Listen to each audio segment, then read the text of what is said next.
পেঁয়াজ ভেজে নিচ্ছি, রোস্ট করব। আগে বেরেস্তাটা করে উঠিয়ে রাখব। বেরেস্তা হয়ে এসেছে, আমি এখন কিছু রেখে বাকি সবটুকু উঠিয়ে রেখে এর মধ্যে আদা বাটা, রসুন বাটা দিয়ে নেব। সুন্দরভাবে মশলাটা আমি ভেজে নেব।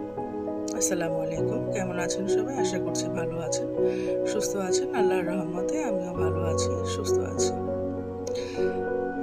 এখন আমি এই আদা বাটা, রসুন বাটাকে খুব ভালোভাবে ভেজে নিচ্ছি। র স্মেলটা চলে যাবে।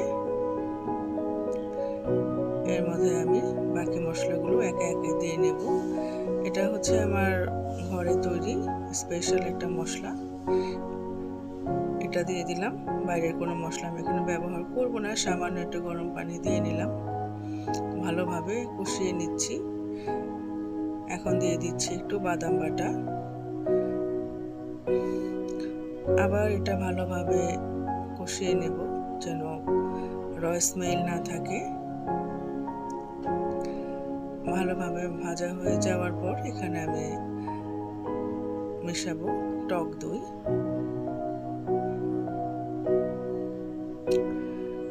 ভালোভাবে কষানো হচ্ছে।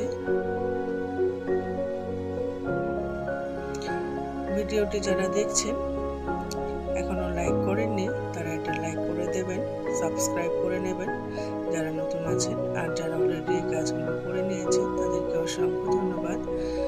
টক দই দেওয়া হয়ে গিয়েছে, এখন আমি এটাকে আরেকটু ভেজে নিচ্ছি। দিয়ে নিচ্ছি একটু মরিচের গুঁড়া,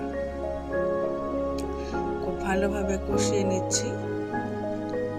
সামান্য একটু লবণ আবার দিয়ে নিলাম, কারণ এখানে আমি আগে লবণ দিইনি। এরপর দিয়ে নিচ্ছি তেজপাতা, দেব দারচিনি, দেব। একটু ভেজে নিয়ে এর মধ্যে আমি দিয়ে নিচ্ছি চিকেনগুলো রোস্ট করার জন্য। এটা খুব ভালোভাবে অল্প সময়ের মধ্যে রোস্ট তৈরি করি আমি এইভাবে, এই ফর্মুলাতে ঝামেলাহীনভাবে। আমার মনে হয় এটাই সবচেয়ে সহজ পদ্ধতি। ভেজে রোস্ট করতে গেলে আমার খুবই বিরক্ত লাগে, সবসময় আমি এইভাবেই করি। আপনারা করে দেখবেন, ভালো লাগবে। অযথা ভাজাভাজির ঝামেলা যাওয়ার দরকারটাই বা কি। কাঁচামরিচ দিয়ে দিয়েছিলাম, ভালোভাবে কষানো হোক।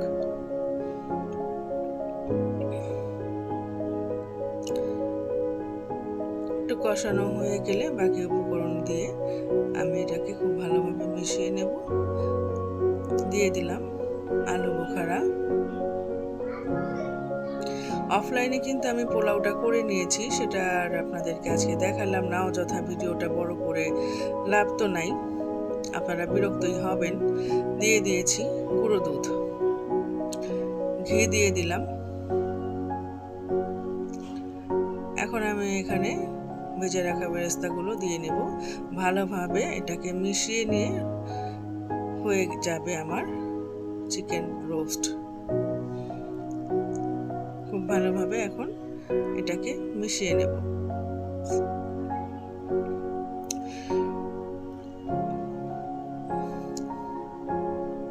এটার স্বাদটা কিন্তু খুবই পারফেক্ট হয়। আমি এটাকে বাসায় বানাই। আমার বাসার লোকজন বা আরও যারা আমার হাতের এই রোস্টটা খেয়েছেন তারা কিন্তু বলতে পারে না যে এটা কে করেছে, বাসায় রান্না হয়েছে না বাবুর্চি করেছে। এটা খেলে কেউ বুঝতে পারে না, এটার স্বাদটা এমনই পারফেক্ট আসে। রোস্টটা আমার অলমোস্ট ডান। এরপর আমি একটু গরুর মাংস ওই চুলায় কষাচ্ছিলাম, সেটাকে একটু দেখিয়ে দেবো আপনাদেরকে। এটা হয়ে গিয়েছে, শুধুমাত্র একটু ভালোভাবে মিশিয়ে নিচ্ছি আমি।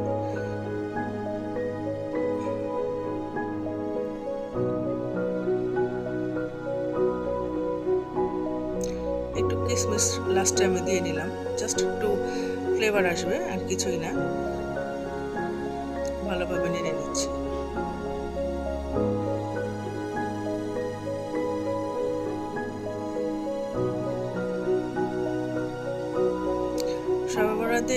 আয়োজনে করতে করতে আয়োজনগুলো করতে করতে কিন্তু অনেক ক্লান্তি চলে আসে। এর জন্য আমি খুব টেকনিক করে 2 ভাগে ভাগ করে নিয়েছিলাম কাজগুলো। এই যে দেখুন আমার মাংস কষানো হয়ে গেছে, এর মধ্যে আমি আলু দিয়ে নেব, কারণ আমার আবার গরুর মাংসে আলু না দিলে খেতে ভালো লাগে না। আলুর তরকারিটা আমার কাছে সবচাইতে ভালো লাগে। এটা এখন কিছুক্ষণ ঢেকে রান্না করে নেব।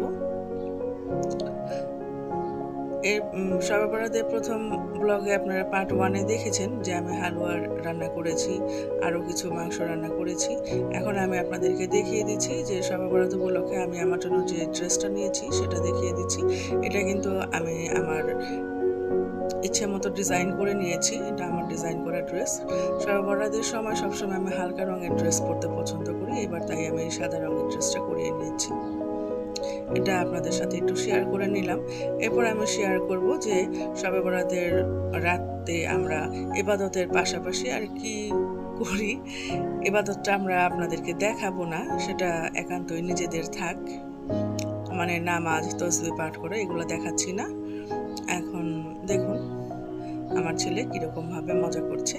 এইরকম মজা তো আমরাও ছোটোবেলায় করেছি। এইভাবেই আমি এই ভিডিওটা সাজিয়েছিলাম, খুব বেশি কিছু দিয়ে না, এই সামান্যভাবেই আমি এই ব্লগটা রাখার চেষ্টা করেছি। আশা করছি আপনাদেরকে ভালো লাগবে। ভালো লাগলেই আমার ভিডিও করার সার্থকতা। আজকের মতো এখানে বিদায় নিব। খোদা হাফেজ।